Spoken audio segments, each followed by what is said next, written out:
Hello YouTube, I'm Zach, you're watching ZakDTV. Thanks for stopping in to your spot for interesting news from around the internet, Monday through Friday. Today's Tuesday and let's get right into this. It looks like Cincinnati Zoo's back in the headlines today. Now this time it's for something positive, not like that other incident that we won't talk about here. This time it's over a baby hippopotamus, cute little thing named Fiona, and she was born prematurely on January 24th. That's 6 weeks before she was due to come out. Her mother was a 17-year-old hippo named Bibi, and being that Fiona was so premature, she couldn't be raised by the mother. At Fiona's birth, she was only 29 pounds in weight. That's half the weight of the lowest recorded birth weight for a hippopotamus. Normal weight is usually between 55 and 119 pounds for these animals. Even now, she doesn't yet weigh the 55-pound mark. The real trouble started here recently when Fiona started teething. Zoo staff figures that when she started teething, it made feeding for her painful, so she quit eating. They tried giving her intravenous fluids to keep her healthy, but with a premature hippo, her veins were so tiny, they couldn't work with them. Every time they tried, they'd end up rupturing them. Luckily for them, they're near the Cincinnati Childrens Hospital, and those guys are used to working with premature human babies. So they thought, heck, we'll give it a shot. They did put an IV into Fiona that didn't last very long, but they were able to get a catheter in her leg, which as of time of reporting this is still holding up. Fiona is getting healthier, and it looks like she's going to make a full recovery thanks to the people over at the Children's Hospital. Well, there's a little bit of good news for you guys today. This next video I'm going to show you right here is kind of odd. It's making its rounds on YouTube today. It's an egg inside of an egg. When I first saw this, I thought they were going to be cracking open an ostrich egg. But when she opens it, lo and behold, there's another full egg inside of it. Kind of like a Russian nesting doll. I looked into this and it's actually pretty common for chickens to lay eggs with eggs inside of them. They simply call it a double egg. This happens because there are multiple eggs in the chicken's birth canal at the same time, all in different stages. And this takes place when one of the unshelled eggs overtakes an egg that already has a shell on it, and then it forms its shell. So it is pretty common, but yet it's neat to see. If you want to watch the whole video, I'm going to link it down in the description. And here comes some good news for all you Beatles fans out there. Paul McCartney and Ringo Starr are in the studio again. They've gotten together to work on Ringo's new album. We don't have a name for it or a date of release yet, but Ringo tweeted out a photo of he and Paul McCartney, along with the tweet saying, "Thanks for coming out and playing great bass. I love you, man. Peace and love." It's good to see them working together again. They are the last two Beatles left, and they're in their 70s, so I don't know how much more music we're going to get out of these guys. But I do look forward to this new album release. Let me start with this next one by saying I do believe in free speech. I do believe sometimes it goes too far. And this is an example of a guy who was doing well, and then he said the wrong things, and his world's falling apart. Milo is in the news again, and I have often defended his speech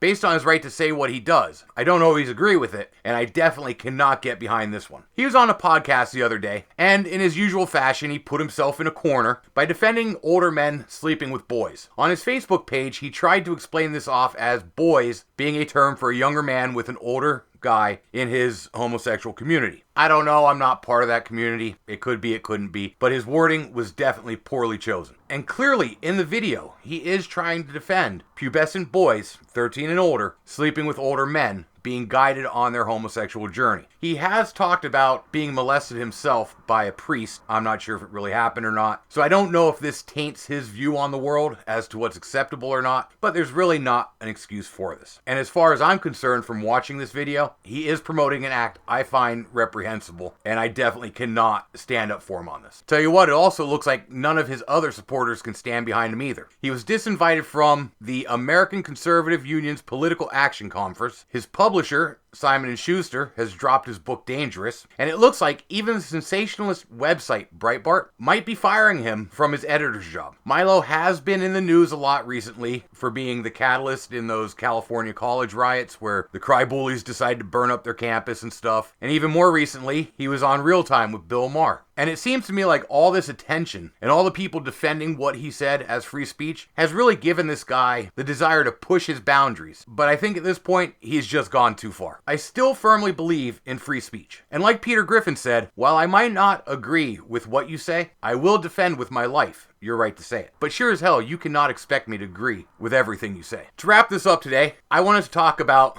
the coolest and yet dumbest thing I've seen on YouTube in a long while. I came across a video on how to mod your Porsche 911 so you can play Doom. I'm guessing you could probably play a lot of other games this way too. He used Doom specifically as an example of a video game to play on your car's information console.